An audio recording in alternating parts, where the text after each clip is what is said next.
समय कितना भी कठिन क्यों न हो, वह आपको तब तक नहीं हरा सकता जब तक कि आप खुद हार न मान लें। इसलिए कर्म करें, धैर्य रखें और विश्वास को कभी भी डगमगाने न दें।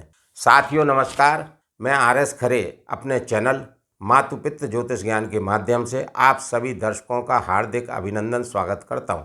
इस वीडियो में हम ग्रहों के गोचर के आधार पर चर्चा करेंगे। धनु राशि वाले जातकों का माह दिसंबर 2024 उनके स्वास्थ्य के हिसाब से कैसा रहेगा, आर्थिक पक्ष कैसा रहेगा, भूमि भवन के बारे में, संतान शिक्षा के बारे में, दाम्पत्य जीवन के बारे में, भाग्य के बारे में और कैरियर के बारे में समझेंगे कि कैरियर, भाग्य इत्यादि कैसा रहेगा, क्या क्या लाभ, परेशानियां, हानियां इस माह धनु राशि वाले जातकों को देखने को मिलेंगी। इन्हीं सब बातों की चर्चा इस वीडियो में करेंगे। यह राशिफल चंद्र राशि पर आधारित है। इसे नाम राशि एवं लग्न से भी देखा जा सकता है। माह प्रारंभ से ही कुंडली चार्ट में दिख रहे ग्रहों के गोचरों की स्थितियां कुछ इस प्रकार है। धनु राशि वाले जातकों के द्वितीय भाव में मकर राशि में शुक्र देव का गोचर हो रहा है। तृतीय भाव में कुंभ राशि में शनि देव गोचर कर रहे हैं। चतुर्थ भाव में मीन राशि में राहु देव का गोचर हो रहा है और छठवें भाव में वृषभ राशि में देवगुरु बृहस्पति गोचर कर रहे हैं। अष्टम भाव में कर्क राशि में मंगल देव का गोचर हो रहा है और दशम भाव में केतु देव गोचर कर रहे हैं और द्वादश भाव में सूर्य देव, बुध देव वृश्चिक राशि में गोचर कर रहे हैं। इन ग्रहों के गोचरीय प्रभाव एवं राशि परिवर्तन से धनु राशि वाले जातकों का माह दिसंबर 2024 कैसा रहेगा, इसी को समझने का प्रयास करते हैं। वीडियो प्रारंभ करूं उससे पहले धनु राशि वाले लोगों के बारे में समझ लेना आवश्यक है। धनु राशि वाले जातकों के बारे में समझ लेना आवश्यक है कि धनु राशि वाले जातक कैसे होते हैं। धनु राशि वाले जातक बहुत ही लगनशील, समझदार, बुद्धिमान, अपने कार्यों में लगे रहना, अपने कार्यों में तत्पर रहना और जैसे ही एक कार्य समाप्त हो जाए उससे पहले दूसरे तीसरे कार्यों की व्यवस्था बना के रखना, यानी व्यस्त रहना इनकी दिनचर्या। क्योंकि धनु राशि वाले जातकों का चिन्ह है धनुष लिए हुए एक व्यक्ति जो कि धनुष चढ़ाए हुए। इसका मतलब क्या है कि ये कार्य करने में तत्पर रहते हैं। इनकी तत्परता देखते ही बनती है। ये समय को बर्बाद नहीं करते हैं। समय का सदुपयोग करना कोई सीखे तो इनसे सीख सकता है। धनु राशि वाले जातक अच्छे स्वभाव के होते हैं, मिलनसार होते हैं, दूसरे लोगों की मदद करने में रुचि रखते हैं। उसका कारण यह है कि इस राशि के स्वामी ज्योतिष में सबसे सौम्य शुभ ग्रह देवगुरु बृहस्पति हैं। देवगुरु बृहस्पति इनके स्वामी हैं जो कि विष्णु स्वरूप है। इसलिए धनु राशि वाले जातक बहुत ही सौम्य, मधुर स्वभाव के होते हैं, सहनशीलता भी होती है और विशेष बात यह है कि काम में लगे रहना, कोई ना कोई कार्य करते रहना इनकी एक बहुत बड़ी विशेषता होती है। अपने आप को व्यस्त रखने का कार्य करते रहते हैं। मैं यहाँ पर समस्त धनु राशि, धनु लग्न वाले जातकों एवं मेरे और अनेक दर्शकों से मैं यहाँ पर निवेदन करता हूँ कि यह दिसंबर माह चल रहा है, 2024 का आखिरी माह चल रहा है। इस माह के बाद नव वर्ष 2025 का आगाज हो जाएगा। वर्ष 2025 मंगल देव का वर्ष रहेगा। अतः मंगल देव के स्वामी श्री हनुमान जी महाराज की पूजा, आराधना, उपासना किसी न किसी रूप में आप लोग करते रहें। यदि मंगल देव की और उनके स्वामी श्री हनुमान जी महाराज की पूजा, आराधना, उपासना पूरे वर्ष यानी अभी से लेकर पूरे वर्ष 2025 तक करते रहेंगे तो आगे कहने की जरूरत नहीं पड़ेगी। आप पूरे जीवन पर्यंत तक श्री हनुमान जी महाराज की सेवा ही करते रहेंगे, क्योंकि हनुमान जी महाराज आपको इतने शुभ फलों की प्राप्ति कराएंगे, इतने शुभ फल प्रदान करेंगे कि आपके जीवन में किसी भी चीज की कमी नहीं रहेगी। श्री हनुमान चालीसा अधिक से अधिक बार जाप करें। प्रत्येक मंगलवार को निश्चित रूप से श्री सुंदरकांड का पाठ करें और बीच बीच में हनुमान जी महाराज को चोला चढ़ाएं और उनकी पूजा, आराधना, उपासना किसी भी रूप में करें। केतु देव दशम भाव में गोचर कर रहे हैं, ऊंचाई के कारक हैं, तो आप वर्ष में 2 वर्ष में एक बार श्री हनुमान जी के मंदिर के ऊपर चोटी पर झंडा चढ़वाएं या श्री राम जी के मंदिर पर झंडा चढ़वाएं। किसी भी मंदिर में झंडा चढ़वा के केतु देव से लाभ प्राप्त कर सकते हैं। यहाँ पर मैं अपने प्रिय दर्शकों से अनुरोध करता हूँ कि कमेंट में जय श्री राम, जय श्री हनुमान अवश्य लिखें और सदैव लिखते रहें। अब राशिफल को प्रारंभ करते हैं तो धनु राशि के स्वामी कौन है? देवगुरु बृहस्पति। और देवगुरु बृहस्पति कहाँ गोचर कर रहे हैं? छठवें भाव में। लग्नेश और चतुर्थेश होकर देवगुरु बृहस्पति धनु राशि वाले जातकों के छठवें भाव में वृषभ राशि में गोचर कर रहे हैं। वैसे तो छठवें भाव में देवगुरु बृहस्पति का गोचर शुभ नहीं माना गया है, क्योंकि ये त्रिक भाव है, रोग भाव है। इस हिसाब से धनु राशि वाले जातकों को अपने स्वास्थ्य का ध्यान रखना चाहिए। लेकिन देवगुरु बृहस्पति 28 नवंबर से चंद्रमा के रोहिणी नक्षत्र से गोचर करते हुए चले आ रहे हैं और 10 अप्रैल 2025 तक रोहिणी नक्षत्र में ही गोचर करेंगे। इसका मतलब क्या हुआ? इसका मतलब ये है कि चंद्रमा के नक्षत्र से गोचर होगा और देवगुरु बृहस्पति चंद्रदेव के परम मित्र हैं। जब कुंडली में देवगुरु बृहस्पति चंद्रमा की युति हो या दृष्टि संबंध देवगुरु बृहस्पति और चंद्रमा का हो तो क्या होता है? गज केसरी योग बनता है। गज केसरी का मतलब गज माने हाथी और केसरी माने सिंह, शेर। हाथी और शेर का जब समन्वय हो, हालांकि यहाँ पे गज केसरी योग नहीं बन रहा, लेकिन चंद्रमा के नक्षत्र से गोचर हो रहा, स्थितियां ऑलमोस्ट वैसी हैं, गज केसरी जैसी हैं। तो जब हाथी और शेर का समन्वय होता है, ज्ञान बल ये दोनों मालिक जब एक साथ बैठ के गोचर करते हैं तो स्थितियां बहुत ही शुभ एवं अनुकूल होती हैं। यही स्थिति देवगुरु बृहस्पति की धनु राशि वाले जातकों के छठवें भाव में गोचर करते हुए दिख रही है। देवगुरु बृहस्पति ज्योतिष में सबसे शुभ नैसर्गिक ग्रह हैं और वर्तमान में वक्री चल रहे हैं। जब कोई भी ग्रह वक्री होता है तो उसका चेष्टा बल बढ़ जाता है, फल देने की क्षमता बढ़ जाती है, कई गुणा परिणाम वह ग्रह जातक को देता है। अब यहाँ पर त्रिक भाव में देवगुरु बृहस्पति का गोचर हो रहा है। वैसे तो शुभ ग्रह त्रिक भाव में अच्छे फल नहीं देते हैं, लेकिन चूंकि यहाँ पर चंद्रमा के नक्षत्र से गोचर हो रहा है, बेहद शानदार स्थिति है, तो देवगुरु बृहस्पति क्या करेंगे? शुभ फल देंगे और वक्री है तो कई गुना शुभ फलों की प्राप्ति होगी। यानी 10 अप्रैल 2025 तक धनु राशि वाले जातकों के लिए 28 नवंबर 2024 से 2025 अप्रैल तक शानदार स्थिति देवगुरु बृहस्पति की धनु राशि वाले जातकों के लिए रहने वाली है। अब स्थिति अच्छी रहेगी तो क्या होगा? नौकरी लगने के योग, क्योंकि छठवां भाव रोग, ऋण, शत्रु और सेवा का भाव है, नौकरी लगने का भाव है। किसी भी जातक की नौकरी लगने की स्थिति को छठवें भाव से देखा जाता है और यहाँ पर देवगुरु बृहस्पति की पंचम दृष्टि नौकरी भाव पर है, कैरियर भाव पर है, दशम भाव पर है, पूर्ण दृष्टि है, 5वीं और शुभ दृष्टि है। वक्री है तो चेष्टा बल बड़ा है, इनकी फल देने की क्षमता कितनी है? कई गुना है। और कैसी है? शुभ है, रोहिणी नक्षत्र से, अपने परम प्रिय मित्र चंद्रमा के नक्षत्र से। तो क्या करेंगे? नौकरी लगाएंगे। जो धनु राशि वाले जातक अभी से लेकर अप्रैल 2025 तक किसी भी कॉम्पिटिटिव एग्जाम की तैयारी कर रहे हैं, उसमें अपीयर हो रहे हैं या हो चुके हैं और उनकी परीक्षा होनी है, तो थोड़ी सी ही मेहनत करके उनको देवगुरु बृहस्पति से लाभ मिलेगा। उनकी नौकरी लगने के योग बनेंगे, नौकरी में उन्नति के योग बनेंगे। जिनका व्यापार है, व्यापार में, व्यवसाय में, कारोबार में उन्नति होगी, व्यवसाय का दायरा बढ़ेगा।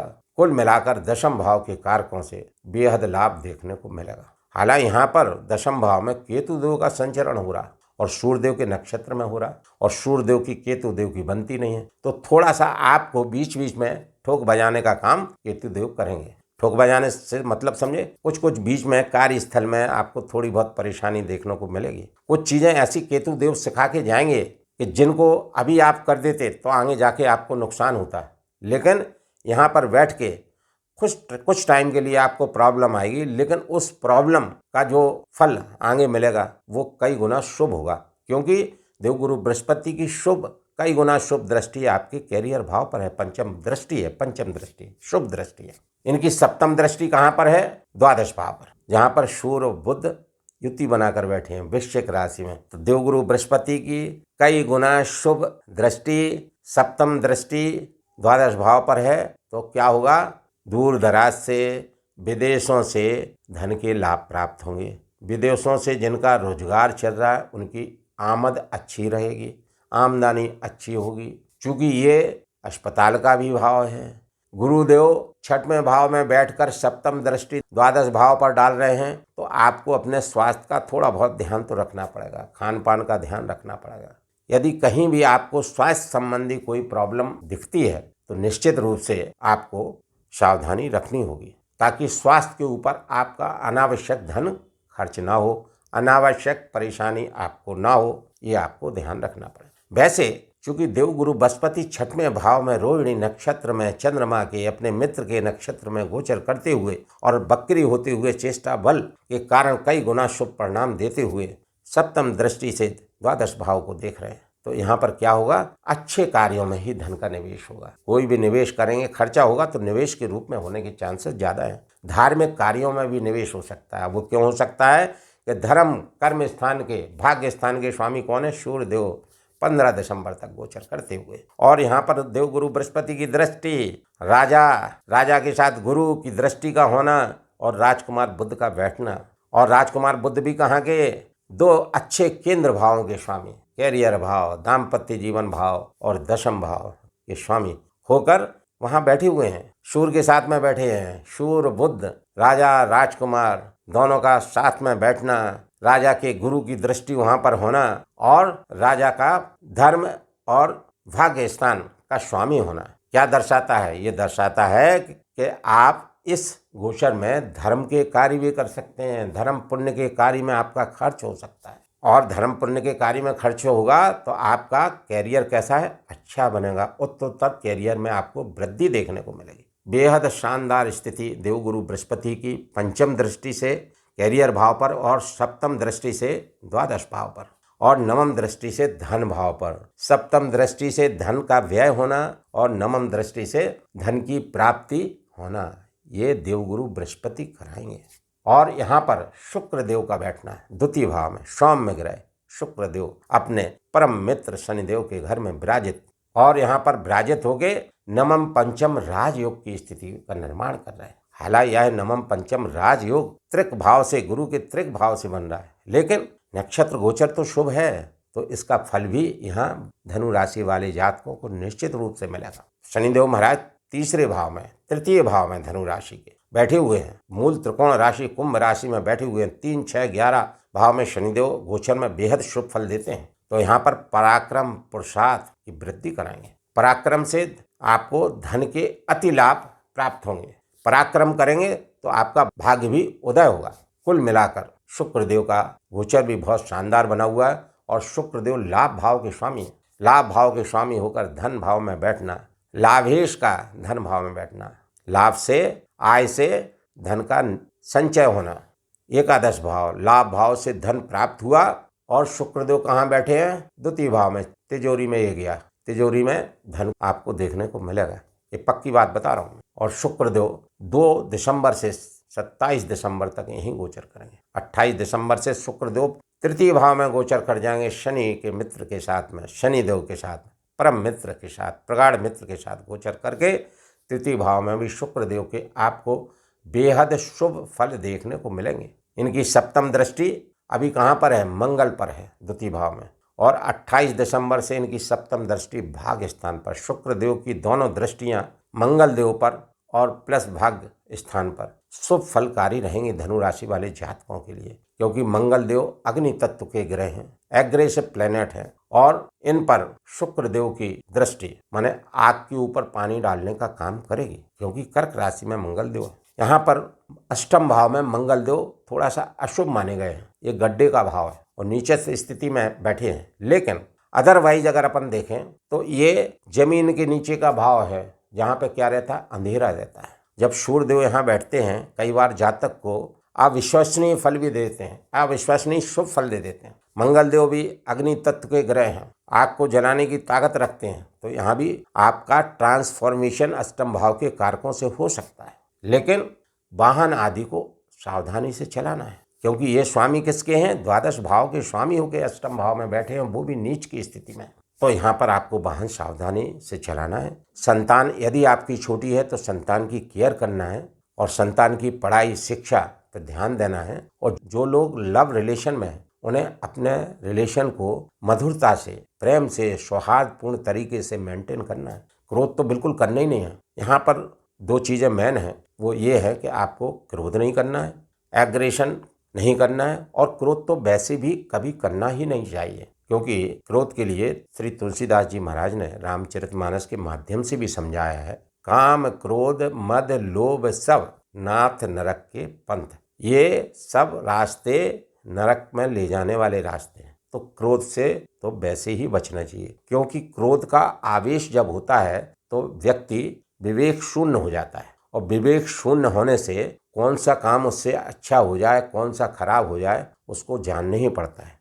तो क्रोध पर काबू सदैव रखिए, और अभी खास तौर पर रखना है क्योंकि मंगल देव नीचस्थ स्थिति में हैं और अष्टम भाव में है। आपको कोई भी वाहन चलाना है तो सावधानी से चलाइए, इस बात का ध्यान रखिए। जल्दबाजी में कोई डिसीजन ना लें, कोई कार्य ना करें, और आप अपनी संतान और जो आपका लव रिलेशन हो उसको मेंटेन करके रखें, और स्पाउस के साथ में अपना मधुर संबंध रखें, क्योंकि आपके दाम्पत्य जीवन भाव के स्वामी बुध राजकुमार भी द्वादश भाव में अपने शत्रु मंगल के घर में गोचर कर रहे हैं। तो आपको रोजगार पर भी ध्यान देना है, अपनी पत्नी के स्वास्थ्य पर भी ध्यान देना है। इन सब चीज़ों को थोड़ा सा आपको मेंटेन करके चलना है। सूर्यदेव द्वादश भाव में गोचर कर रहे हैं 15 दिसंबर तक। तो यहाँ पर सूर्यदेव आपको आत्म मंथन कराएंगे, आत्मज्ञान कराएंगे कि हमको क्या करना है, क्या नहीं करना है, जिससे आपको अपनी समझदारी को बढ़ाना पड़ेगा। हालांकि भाग्येश हैं और देवगुरु बृहस्पति की दृष्टि है, तो सूर्यदेव महाराज की यहाँ भी आपको शुभता मिलती रहेगी, अनुकूलता प्राप्त होती रहेगी। 15 दिसंबर के बाद सूर्यदेव 16 दिसंबर से आपकी राशि में बैठ जाएंगे, अपने परम मित्र देवगुरु बृहस्पति के घर में बैठ जाएंगे। तो यहाँ पर आपका चतुर्मुखी प्रतिभा का विकास होगा, मान सम्मान बढ़ेगा, ओज तेज आप में देखने को मिलेगा।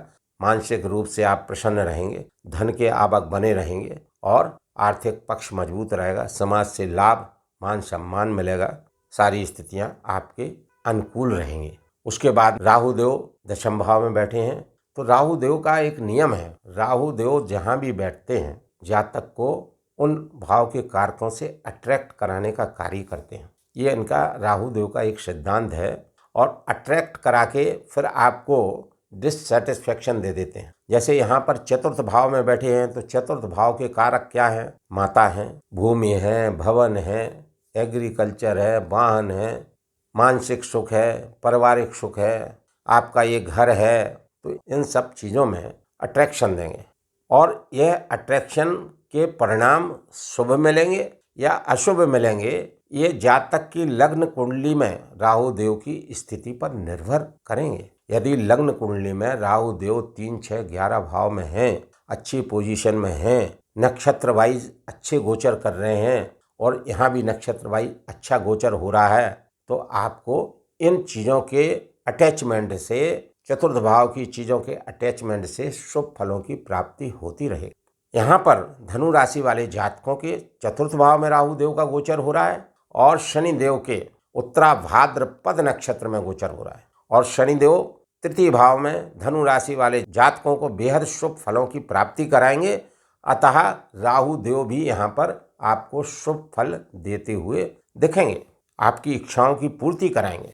एक कहते हैं ना कि राहु देव यदि तीसरे छठ में 10वें 11वें भाव में हो तो बेहद शुभ फल देते हैं, और इनकी दृष्टि, राहु की दृष्टि भी 10वें भाव में हो तो कैरियर भाव से आपको बेहद शुभ फलों की प्राप्ति होती है। इसीलिए कहते हैं राहु 10 में और दुनिया बश में। तो कुल मिलाकर यहाँ पर राहु देव का भी गोचर आपके लिए ठीक बना हुआ है। केतु देव चतुर्थ भाव में सूर्य देव के नक्षत्र में है, आत्मविलोकन का समय है, आपको आत्मविलोकन कराएंगे, आपका ज्ञान बढ़ाएंगे, क्या आपको करना है, क्या नहीं करना है। मोक्ष के कारक हैं, चीज़ों से डिटैच करते हैं, राहु अटैच करते हैं, केतु देव डिटैच करते हैं। तो आपको बीच बीच में केतु देव से थोड़ी सी परेशानियां देखने को मिल सकती हैं, लेकिन उनसे सीख मिलेगी। तपेंगे राहु केतु देव, आपको तपाएंगे और तपा के आपको आगे बढ़ाएंगे। कुल मिलाकर धनु राशि वाले जातकों का ग्रह गोचर बेहद शुभ बना हुआ है, और अपने राशि के स्वामी देवगुरु बृहस्पति चूँकि 6वें भाव में गोचर कर रहे हैं, उनका उपाय करके देवगुरु बृहस्पति से शुभत्व प्राप्त कर सकते हैं। वैसे भी देवगुरु बृहस्पति अप्रैल 2025 तक अच्छी शुभ स्थिति में गोचर कर रहे हैं। देवगुरु बृहस्पति का बीज मंत्र प्रतिदिन जाप करें, ओम ग्राम ग्रीम ग्रोम सह गुरुवे नमः। का जाप 108 बार नित्य करें। प्रत्येक गुरुवार को श्री विष्णु भगवान के दर्शन करें और गरीब एवं ज़रूरतमंद लोगों को पीले रंग के फलों, पीले रंग की मिठाइयों, अनाज, दाल, वस्त्र आदि का यथाशक्ति दान करें। सूर्यदेव के लिए, चूँकि सूर्यदेव द्वादश भाव में हैं, प्रातःकाल सूर्योदय के बाद सूर्यदेव को जल अर्घ्य देवें एवं सूर्यदेव का बीज मंत्र ओम घृणी सूर्याय नमः का जाप 108 बार करें। बुधदेव के लिए बुधदेव का बीज मंत्र ओम ब्राम ब्रीम ब्रोम सह बुधाय नमः का जाप 108 बार करें। चूँकि मंगल देव अष्टम भावगत हैं, अतः मंगल देव के लिए श्री हनुमान जी की पूजा, आराधना, उपासना किसी भी रूप में करें और श्री हनुमान चालीसा का पाठ नित्य अधिक से अधिक बार करें। प्रत्येक मंगलवार को सुंदरकांड का पाठ करें। मंगल देव का बीज मंत्र ओम अंगारकाय नमः का मंत्र जाप 108 बार नित्य करें। बताए गए इन उपायों को यदि धनु राशि वाले जातक करते हैं तो धनु राशि वाले जातकों का माह दिसंबर 2024 और अधिक शुभ एवं अनुकूल व्यतीत होगा। प्रिय दर्शकों, यदि मेरे द्वारा इस वीडियो में दी गई जानकारी आपको सटीक लगी हो, अच्छी लगी हो, तो कृपया आप अपने मातृ पितृ ज्योतिष ज्ञान चैनल को लाइक, सब्सक्राइब एवं शेयर करना न भूलें। धन्यवाद।